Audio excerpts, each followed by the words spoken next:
out. Those things got loose.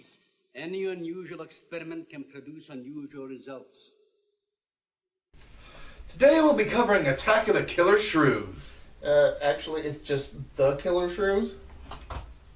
Ah, you're right.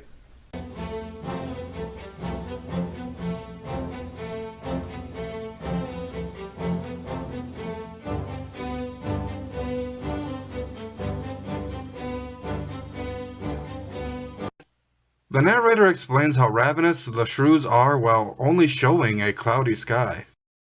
Bye, narrator! Two boatmen, Captain Thorne Sherman and his first mate Rook Griswold, travel to an island to deliver supplies to the scientists conducting experiments. They comment on the weather, which looks like hurricane conditions. Rock you like a hurricane! Arriving on the island, they're greeted by Marlo Craigus, the head scientist, his daughter, Anne, and his assistant, Jerry Farrell. Anne is there to leave the island, but Thorne reveals that they're not leaving the island that night, nor are they unloading the ship due to the upcoming hurricane.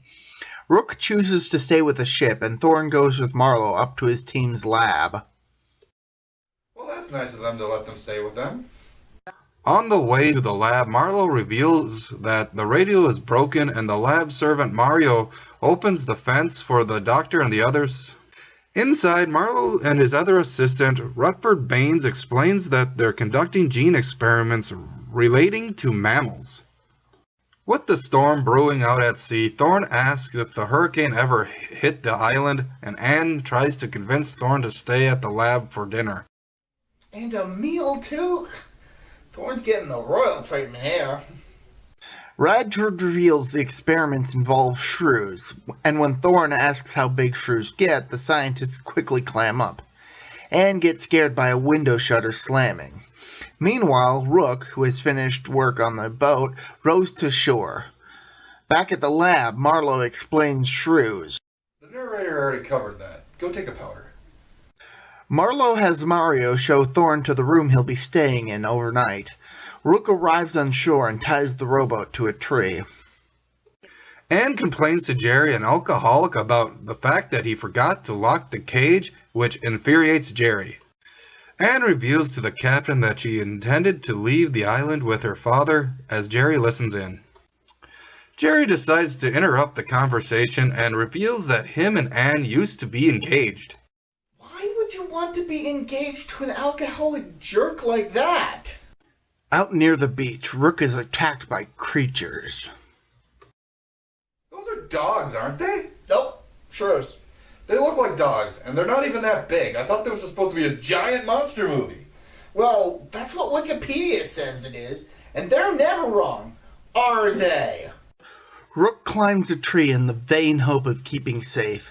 Jerry and Anne's argument continues, with Jerry hellbent on finishing the experiments as Marlo enters the room and Anne calls Thorne in for dinner. Back with Griswold, the branch he's on breaks and he's killed by the Killer Shrews.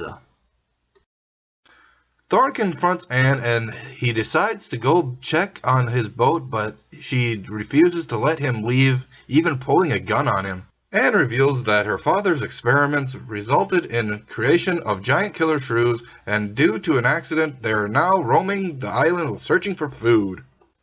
Thorne thanks her for saving him from making a terrible mistake. The scientists learn that Thorne now knows the truth, and Marlo reveals the full story to him as the shrews try to gnaw at the fence. The power goes out and the group gather and light candles so they can see in the dark.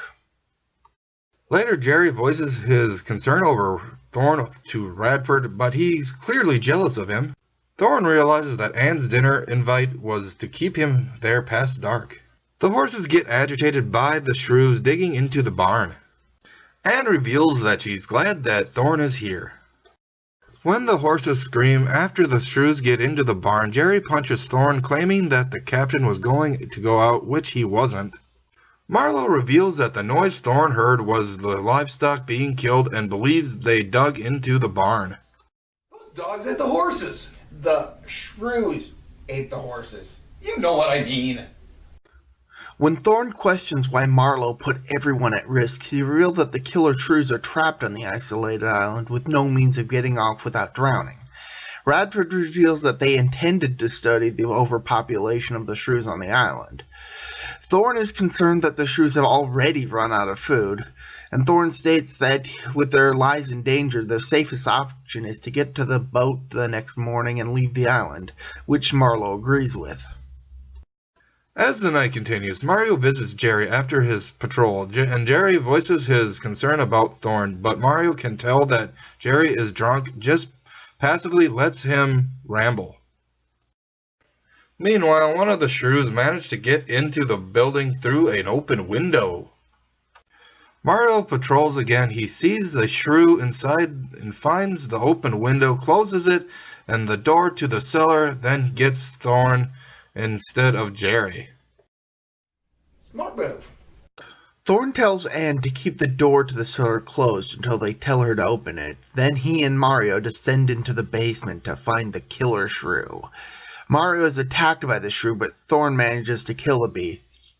When Thorn gives the all-clear, everyone rushes into the cellar, and the scientists attempt to treat Mario, but it's too late for him, and he quickly dies. And the men take the bodies upstairs.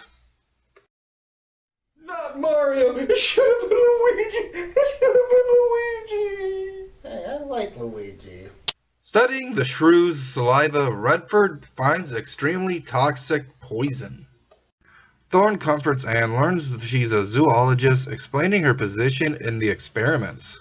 When Thorn visits the lab, Marlowe reveals that the poison they created in an attempt to kill the mutant shrews ingrained into their saliva, which is what killed Mario.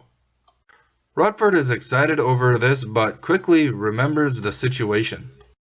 Yeah, I don't like watching Jersey Shore either. Thorn discusses with Marlowe a plan involving everyone, gathering them in one room to better monitor the walls just in case the shrews gnaw through. As Thorn predicted, the shrews began burrowing through the walls of the building. In the living room, Thorn proposes they throw the shrew corpse over the fence and see if the others swarm it. If they don't, he'll go out to the boat and get it ready for departure. The next morning, the shrews pay no attention to the corpse, and Thorn gets ready to head out. Jerry decides to go with him, and once they're far enough away from the lab, Jerry holds Thorn at gunpoint, warning him to stay away from Anne. Thorn manages to disarm Jerry, and the two get into a scuffle, and Thorn wins. Thorn grabs the shotgun, but leaves Jerry alive. They arrive at the dock, but Rook doesn't answer Thorn's calls, and the captain decides to go look for him. Jerry refuses to leave the shore and reveals that he can't just swim out to the boat, and asks for Thorn to leave him a gun. Are you really that stupid? You just tried to hold a man at gunpoint, and you asked him for a firearm? Finding the rowboat on shore, likely the result of the hurricane, Thorn searches for Rook. Unfortunately, Thorn finds what little remains of Rook and realizes they're surrounded by mutant shrews. Thorn reluctantly hands Jerry the gun, but when the shrews rush them, Jerry runs back to the lab and gets back to the safety of the fence. Jerry tries to leave Thorn for dead, but the tenacious captain managed to climb the fence and rejoin the others. He knocks Jerry cold and almost tosses him to the ravenous beast, but Rutford and Anne manage to talk him out of it. Back inside, Marlowe reveals that he didn't anticipate that the shrews would be so affected by the hurricane. When Anne opens the door to get something, a shrew leaps into the room and Radford is grazed by the creature, but the beast is quickly dispatched. Jerry foolishly fires into the kitchen, missing every shot, and Radford dies at the typewriter, documenting the symptoms of his infection. A true scientist to the very end. Jerry finally loses it, claims that it'll take a tank to escape, and more shrews dig into the building. The group begins to use furniture in an attempt to keep the shrews out and escape to the yard.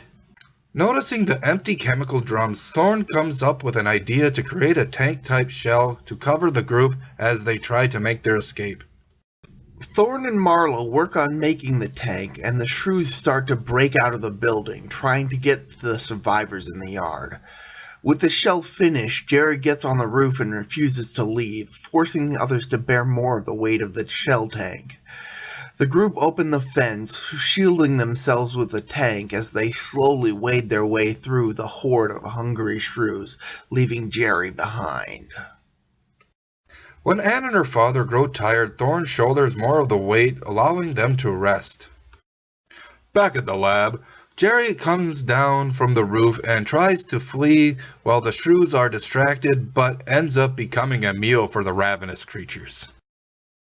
The tank finally reaches water, and as they get further into the water, they abandon the tank. They swim for the boat, making it to safety. At last, they sail away from the island as Marlowe explains the killer shrews will eat each other to extinction. And that was Attack of the Killer Shrews. No, it's just Killer Shrews. Well, whatever you want to call it, it was actually a pretty good movie. I didn't think I was going to like this movie at first, but it's good in its own right. Well, it's time once again to bring an end to this episode of Kaiju Review. Aw, man, do we have to? Well, if we don't, we can't cover any other Kaiju movies. Oh, right. I'm Tank. And I'm Protomet. Till next time, guys. Wait a minute. I have one thing left to say. Those shrews were dogs, I tell you. Dogs, dang it.